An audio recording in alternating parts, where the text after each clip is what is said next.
Okay, we must reread Shelley. And in his defense of poetry, I was just reading it last week, it's hard. But in the first paragraphs, he's got a Greek word. And I'm nuts, why this guy, those privileged, elitist, aristocrats at that time, man, they were writing for each other, not for me. And I'm struggling always, man, with...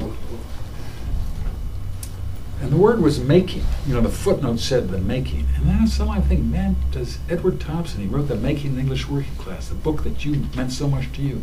Why did he use that word making? Paul, we've got a job. We have to make something, huh? As carpenters and organizers, as you're saying. We got to start from scratch again. The foundation that we had is not too good. The foundation that was laid is not too good.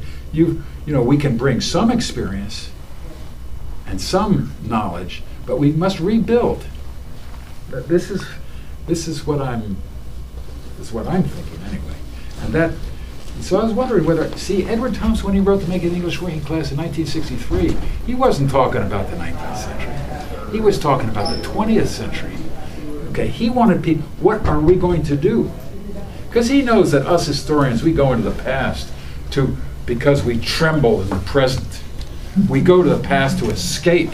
We go to the past to find something that might be like analogous, or maybe there's some hope back there in the past. That's why we go. Yeah, that's why we become historians. For our life in Irish. What? So we can plead for our life in Irish. That's right. As my family did. Yeah. Yeah, sure. So that's the problem of a little bit of the history. I mean, I do find Negri and Hart to be interesting because I read a lot of political theory. Okay. You see, I was a philosophy major, and I find some of the postmodern, post-structuralist stuff quite interesting. Well, then you know the answer to this. But anyway, better than I I'm asking you your opinion because I've wanted to talk to you for years. But anyway, besides that, which is somewhat, I agree with you. It's got to be right at this level. Yeah. Roots. That's why I always work there, at the grassroots, out on the picket line, out in the place where the things happen, in the shelters. So, Manuel here just had some people down at Bowling Green. He showed me on his video thing, SOS. Just had some people called the Beehive Collective. They're making a house up there in Maine, and they've got people from, as I understood it, they came to Bowling Green to talk to people who are trying to live, and they want. This is after the defeats, after the Green Scare of the last few years, when the Green militants are put away into jail. We had the Red Scare, now it's the Green Scare. There's a generation that has been severely hit and criminalized once again. Idealist young people thrown off in jail, and here are young idealists who are bees, and they said something.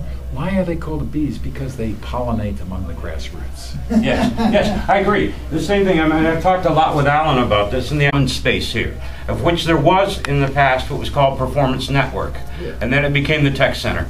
And this was kind of a Harlem Arts Project thing, with everybody making stuff from artwork to hot sauce, to people sitting around teaching Marxism to ex-prisoners and people on the street, or anybody that wanted to show up and studying Karl Marx.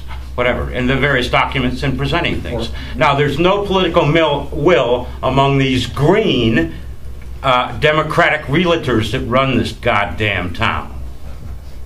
Because we have the space, there's plenty of it, there's no political will to build the building as a non-profit and allow it to be the commons that Alan are talking about. And I talk with the movers and shakers. I know these clowns up there, and I know that the city fathers and everything else. So I can talk with them, as well as the city lawyers. And I'm saying, like this lousy mayor we've got here, who is really, they're pig realtors. And of course they want the money for their own friends to pocket their own money for real estate development. Our neighbor down there, England, says the same sort of thing. We wanted to change his sign saying realtor for mayor. And he's claiming all this greenwash nonsense and everything else, which is just exclusivity, with no concern for anybody that surrounds that. You find a lot more among the churches and synagogues here, in terms of really actually concerned about that kind of stuff, and then you'd find in any of these so-called liberal organizations. You see what I'm saying? And so what I'm looking for, since you're talking about grassroots, I want to know where to feed the roots. Show me where to put the fertilizer. I've worked all my life at this stuff and spent a great deal of time with it in many ways. Not trying to be academic or leanist because my parents didn't go to high school, let alone college. But trying to do that. But also trying to motivate students in some way. Like I told Matt, I was walking across the Diag last summer and I thought there was a demonstration. Wow, there's some sort of demonstration. It's great. They're passing out shampoo. And I say, so I'm saying, once we're talking about this, besides the stuff that appears on the web, besides all these other great sites, the UT stuff, everything else is incredible. How do we get something happening here? I'm just asking you, because you're talking about those roots. Tell me where to put the fertilizer. I'm ready to go. Well, stand at Fifth and Liberty, I'd say that's what I've been doing. Yeah, well, I've done that. We've been trying to do that for a long time. We've been doing that for a while. Much. You know, we're looking for 5,000. I think there's maybe 2 people at a minimum, sometimes 1. But that's been going on. That's the place. There's an ongoing conversation there, and then that conversation's kind of moved. It helped put an end to a war, or helped, you know, in that process. But that conversation also led to discussion, to debate about the block as a whole, not just the corner, but also a parking lot down there. So that has moved, and there. The other thing I want to say, Paul, is, you know, I'm not from Ann Arbor. I'm not a Michigan person, and I'm a scholar and worldwide and all that. So I'm very hesitant here because I know there are people here like Phil and Odile and Libby and Gordon and who are very experienced, you know, in local issues. And so, and it's not just local. They're very significant issues.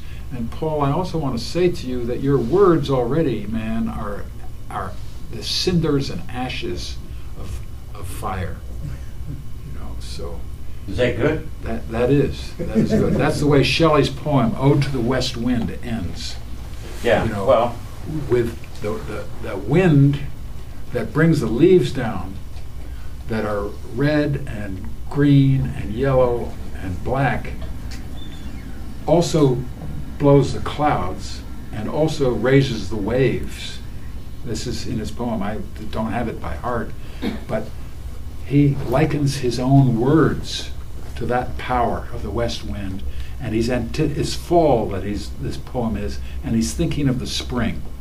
He's asking the same question you're asking, you know, of how to get the movement growing. Yeah. And talking about pollination.